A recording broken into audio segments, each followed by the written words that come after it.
तो स्टूडेंट देखते हैं हम लोग जेईई मेंस का 2025 का थर्मोडायनामिक्स का ये वाला क्वेश्चन। आसान सवाल है, इस तरह का क्वेश्चन एक एचए वर्मा में भी दिया हुआ था, उसको भी हम लोग कर चुके हैं पहले, आपने किया होगा, तो उसी तरह का ये क्वेश्चन भी है। इसमें देखिए पूछ रहे हैं, ये हमें गिवन है, केवल इसके अंदर का ये एरिया आपको निकालना है। क्वेश्चन पढ़ लीजिए, द हीट एक्सचेंज बताना है आपको कितना होगा इसमें। ये पूरा प्रोसेस कैसा है हमारे पास, देखिए साइक्लिक प्रोसेस है। प्रोसेस कैसा है, ये साइक्लिक प्रोसेस है।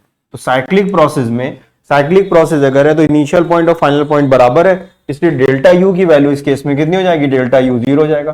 तो जो भी एनर्जी आपने दी है वो पूरी पूरी किस में जाएगी, वर्क डन में जाएगी, बस यही हो जाएगा। तो वर्क डन क्या होगा, वर्क डन इस एरिया इनक्लोज हो जाएगा, ये एरिया होगा इसमें, यही तो एरिया इनक्लोज होगा। ठीक है, तो एरिया इनक्लोज अगर ये है हमारे पास, तो आप बताइए अगर हम मान लेते हैं कोई ऐसे बना लेते हैं इलिप्स टाइप का, तो ये अगर हम कह रहे हैं कि ये 2a मेजर एक्सिस है और ये 2b माइनर एक्सिस है, तो हमें मालूम है इस पूरे का एरिया कितना होता है। इस पूरे का एरिया हम लोगों ने लिखा था पाई ए बी, ये एरिया ऑफ एलिप्स है। ए और बी जो है वो सेम ही मेजर एक्सिस और माइनर एक्सिस होती है, ठीक है ना, जो रेडियस। और अगर यही सर्किल हो जाता है तो ए और बी बराबर हो जाते हैं, तो पाई आर स्क्वायर हो जाता है, जिसको हम रेडियस कहते हैं। ठीक है, अब क्योंकि ये इस पूरे का ऐसा होता है, ये पूरा ऐसा होता, लेकिन ये इसका आधा है, तो हमारे पास आंसर कितना आएगा, हमारे पास केवल आ जाएगा पाई ए बी डिवाइडेड बाय 2, ये हमारे पास आंसर आ जाना चाहिए। अब सॉल्व कर लेंगे हम लोग। अब आप जरा देखिए इसमें ए की वैल्यू कितनी है और बी की वैल्यू कितनी है। तो अगर हम देखा जाए तो ये पूरा हमारे पास ए है अगर, तो ये आधा हुआ, आधा कितना हो गया, ये कितना दिया हुआ हमारे पास 200, 200 का आधा कितना हो गया 100, तो ये वैल्यू कितनी आ गई 100 सीसी।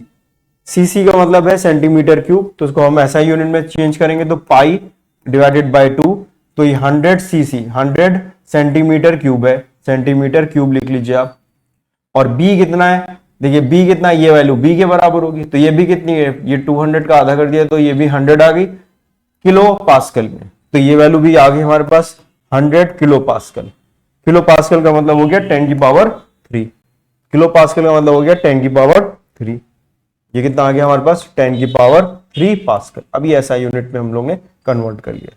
ये सेंटीमीटर क्यूब लिखा था, इसको चेंज कर लेंगे तो 1 सेंटीमीटर 10 की पावर -2 होता है, तो 10 की पावर -6 हो जाएगा।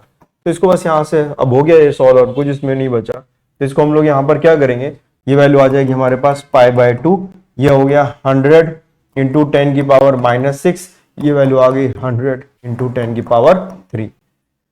तो अगर आप देखें तो ये सब कैंसिल हो जाएगा, ये 10 की पावर 3 ये एक लिख लीजिए और एक ये लिख लीजिए और ये सब कैंसिल कर दीजिए, तो ये वैल्यू आ गई हमारे पास 5 पाई। तो 5 पाई हमारा जो इसका आंसर आ जाएगा।